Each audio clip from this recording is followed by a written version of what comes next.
छावा चित्रपटावरून वाद निर्माण झालाय, काय सांगाल?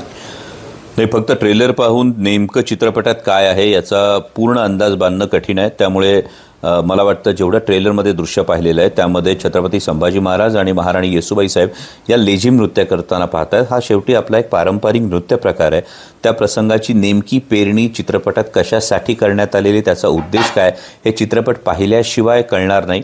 आणि माझं प्रामाणिक मत असं आहे की छत्रपती संभाजी महाराजांचा दैदिप्यमान इतिहास समोर आणत असताना स्वराज्य रक्षक संभाजी या मालिकेतून त्या ऐतिहासिक व्यक्तिरेखेला, त्या दैदिप्यमान इतिहासाला कुठेही गालबोट लागणार नाही याची पूर्ण काळजी आमच्या टीमनं घेतली होती। आणि त्याच पद्धतीनं माझी ही अपेक्षा आहे की छावाच्या संपूर्ण टीमनं सुद्धा छत्रपती संभाजी महाराजांचा दैदिप्यमान इतिहास, त्या इतिहासाला कुठेही गालबोट न लावता त्या इतिहासाची कोणतीही प्रतारणा न करता समोर आणला असेल अशी अपेक्षा आहे। आणि जर ही अपेक्षा पूर्ण झाली असेल तर मला वाटतं इतर कोणत्याही छोट्या गोष्टींवरून याविषयी वादंग निर्माण करण्याची आवश्यकता व्यक्तिगत मला तरी वाटत नाही।